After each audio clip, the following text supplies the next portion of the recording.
दिन पहले और उससे पहले भी ये बार बार स्टेटमेंट दिया है कि ईरान से वो यूरेनियम ले लेंगे। बल्कि डोनाल्ड ट्रंप ने 3 दिन पहले ये दावा भी किया कि ईरान अपनी यूरेनियम अमेरिका के हवाले करने पर राजी हो गया। ये दावा सुन के मैं भी हैरान हो गया था और समझ नहीं आ रही थी कि इतनी बड़ी कुर्सी पे बैठा हुआ शख्स इतनी गैर जिम्मेदारी वाली बात कैसे कर सकता है। तो मुझे लगा कि शायद वाकई ईरान अपनी यूरेनियम अमेरिका को देने पर राजी हो गया। कुछ बड़े अच्छे जर्नलिस्ट हैं, उन्होंने भी ये कहा कि वाकई में डोनाल्ड ट्रंप ने ये स्टेटमेंट दिया है तो ऐसा हो जाएगा। इंटरनेशनली ये खबर छप गई थी, लेकिन बाद में ईरान की जानिब से चिट्टा इनकार आ गया। ईरान ने कहा जी हम तो नहीं करते, हम यूरेनियम तो नहीं देंगे। फिर डोनाल्ड ट्रंप ने कहा नहीं जी कोई और सोल्यूशन है, कोई और तरीकाकार है, उसके तहत वो यूरेनियम रहेगी ईरान में, लेकिन निगरानी में रहेगी और वो कुछ और मामला हो जाएगा। इस तरह से डोनाल्ड ट्रंप ने खुद तो नहीं, लेकिन उसके साथियों ने, उसके करीबी लोगों ने मीडिया में ये चलवा दिया। अब डोनाल्ड ट्रंप ने आज के दिन में एक नया स्टेटमेंट दे दिया। नए स्टेटमेंट में डोनाल्ड ट्रंप ने कहा कि एक ऑपरेशन हुआ था मिडनाइट हैमर। ये ऑपरेशन पिछले साल ईरान के खिलाफ किया गया था अमेरिका और इसराइल की जानिब से। ये जून 2025 की बात है। तो वो जो ऑपरेशन किया गया था उसके बाद ये दावा किया था डोनाल्ड ट्रंप ने और इसराइल ने कि अब ईरान कभी भी एटमी कुव्वत नहीं बन पाएगा। और उन्होंने कहा था कि हमने ईरान का सारा एटमी मवाद और उसकी तनसीबात तबाह कर दी है और हमने लाखों टन मलबे के नीचे उसे जमीन के अंदर दबा दिया है और अब हम सैटेलाइट से निगरानी कर रहे हैं, वो कभी भी वो नहीं निकाल पाएंगे और कभी भी एटम बम नहीं बना पाएंगे। ये दावा किया गया था डोनाल्ड ट्रंप की जानिब से और इसराइल की जानिब से, नेतन्याहू की जानिब से। लेकिन जब दोबारा जंग शुरू की गई तो ये कहा गया नहीं जी वो ईरान एटम बम बनाने वाला है, अगर हम उसके ऊपर हमला ना करते तो चंद हफ्तों में वो एटमी धमाका कर देता। बल्कि नेतन्याहू ने तो चंद दिनों तक की बात की थी। डोनाल्ड ट्रंप ने भी ये कहा था कि ईरान एटमी तजर्बा करने वाला था, इसलिए हमें हमला करना पड़ा।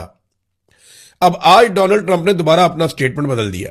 उसने कहा कि गुज़िश्ता साल मैंने जो अटैक किया था मिडनाइट हैमर, उसमें सुरंगों के नीचे यूरेनियम दब गई थी और अब उसे निकालना एक बड़ा तवील और एहतियात का और एक लंबा काम है, बड़ा मुश्किल काम है उस यूरेनियम को निकालना। यानी डोनाल्ड ट्रंप, एक आपने कहानी सुनी होगी, वो लोमड़ी छलांग मारती है अंगूरों के गुच्छे पे, वो उसके हाथ नहीं आते, फिर वो भाग कर आती है, जोर से छलांग मारती है, फिर वो उसके हाथ नहीं आते, फिर वो कोशिश करती है, उसके मुंह में पानी आ रहा होता है कि मैं ये अंगूरों के गुच्छे किसी तरह उतार लूं। लेकिन जब काफी कोशिश के बाद भी लोमड़ी वो गुच्छे नहीं उतार सकती तो आखिर में वो लोमड़ी कहती है कि अंगूर ही खट्टे हैं। अब डोनाल्ड ट्रंप जो है वो इस किस्म की बात कर रहे हैं कि जनाब ये तो यूरेनियम दब गई जमीन के अंदर। तो फिर पहला सवाल डोनाल्ड ट्रंप से ये होगा कि अगर यूरेनियम मौजूद नहीं थी तो आपने इतनी बड़ी जंग शुरू क्यों की? इसी यूरेनियम के लिए तो आप लड़े थे। आपने तो कहा था कि एटमी हमला होने वाला है या एटमी धमाका होने वाला है या तजर्बा होने वाला है, तो इसलिए हमने जंग शुरू की। अब डोनाल्ड ट्रंप जो है वो फेस सेविंग लेने के लिए ये कह रहे हैं कि जनाब वो यूरेनियम तो जमीन के बहुत नीचे दब गई है, लिहाजा उस यूरेनियम को निकाला नहीं जा सकता, ये मुमकिन नहीं है। डोनाल्ड ट्रंप ने यह कहा। 22 तारीख तक की जो डेडलाइन है सीज फायर की, जो पाकिस्तान के वजीर आजम को एक ट्वीट भेजा गया, उन्होंने उसे कॉपी पेस्ट किया, वो 2 हफ्ते अब पूरे हो रहे हैं। 22 तारीख को, 22 अप्रैल को डेडलाइन खत्म हो जाएगी और उसके बाद लड़ाई शुरू हो सकती है, क्योंकि सीज फायर की डेडलाइन खत्म होगी तो इसराइल भी हमला कर सकता है, ईरान भी कर सकता है और अमेरिका भी कर सकता है, जैसे कि पहले उनकी लड़ाई चल रही थी। क्या इस सीज फायर में तोसी होगी? तो इसका इम्कान इस बात पे है कि फरीकैन मुज़ाकरात करना चाहते हैं या नहीं करना चाहते। जेडी वेंस जो है वो गुज़िश्ता 2 दिनों से इंतजार कर रहे हैं ग्रीन सिग्नल का, कि तेहरान की जानिब से उन्हें ग्रीन सिग्नल मिले कि हम भी आ रहे हैं मुज़ाकरात करने के लिए, आप भी आ जाए। तो जेडी वेंस तैयारे में बैठ के पहुंच जाए पाकिस्तान, इस्लामाबाद, और मुज़ाकरात का अगला दौर शुरू हो जाए। पाकिस्तान ने पूरी कोशिश की है, ईरान से भी मुलाकात की है, बाकी ममालिक से भी मुलाकात की है, अमेरिका से भी दरखास्त की है और बार बार अमेरिका को यह कहा है कि आप लचक दिखाएं। लेकिन अगर अमेरिका लचक दिखाता है तो फेस सेविंग नहीं मिलती। ये बड़ा इशू है अमेरिका के लिए। एक इशू अरब ममालिक के लिए भी बना हुआ है, उस पर हम बाद में बात करते हैं। लेकिन ईरान ने अभी तक कोई जल्दबाजी नहीं दिखाई। आप अगर देखें गुज़िश्ता 5 दिनों के स्टेटमेंट, तो डोनाल्ड ट्रंप का हर रोज स्टेटमेंट आता है कि मुज़ाकरात होने वाले हैं, जंग खत्म होने वाली है, मुज़ाकरात होने वाले हैं, हम बड़ी अच्छी डील करने वाले हैं, हम बुरी डील नहीं करेंगे, ईरानी बड़े अच्छे लोग हैं, ईरानी बहुत बुरे लोग हैं, ईरानियों को हम मारेंगे, हम धमाके करेंगे, नहीं तो मुज़ाकरात कर लें, नहीं तो पूरा मुल्क मैं तबाह कर दूंगा, नहीं तो मुज़ाकरात कर लें, मुज़ाकरात होने वाले हैं, मेरी टीम रेडी है। ये बात डोनाल्ड ट्रंप हर थोड़ी देर के बाद कहते हैं। एक ऐसा घंटा भी गुजरा जिसमें डोनाल्ड ट्रंप ने 47 पोस्टें कर दी अपने ट्रुथ सोशल मीडिया पे। ये तो ऐसा लगता है वर्ल्ड रिकॉर्ड बनाने जा रहा था अमेरिकी सदर। दुनिया के किसी सरबराह मुमलिकत ने इस तरीके से ट्वीट नहीं किए। ये नहायत गैर संजीदा और फ्रस्ट्रेशन वाला मामला था। देखिए, मुज़ाकरात के लिए अमेरिका डेस्परेट है।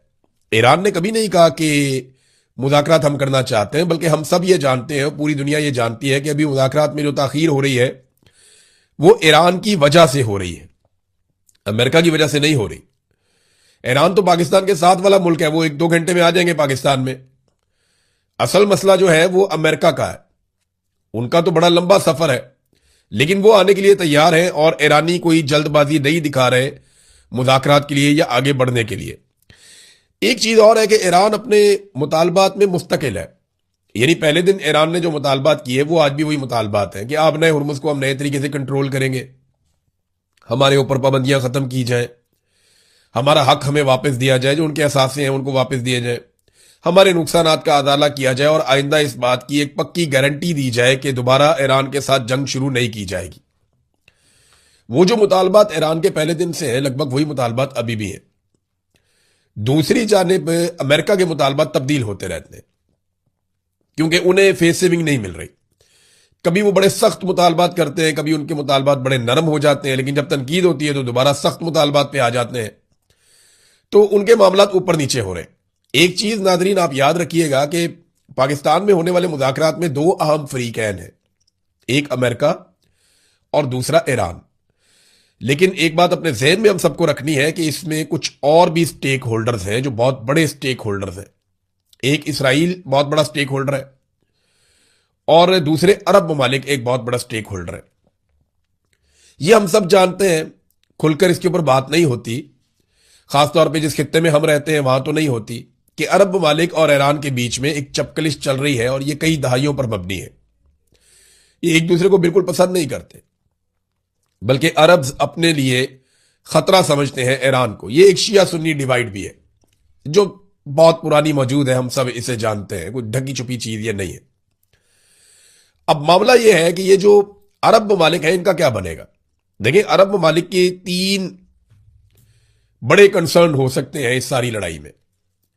इसराइल के भी इसी किस्म के कंसर्न हो सकते हैं। ईरान अगर एक एटमी कुव्वत बन भी जाता है तो क्या वो किसी अरब मुल्क के ऊपर एटम बम मारेगा? कभी नहीं मारेगा। और कभी किसी मुसलमान मुल्क पे एटम बम नहीं मार पाएगा। ये बात अरब ममालिक जानते हैं, अच्छे से जानते हैं।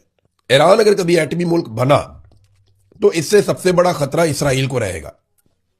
यह सबको पता है कि इसराइल ही खतरे में रहेगा अगर ईरान एटमी कुव्वत बन गया तो।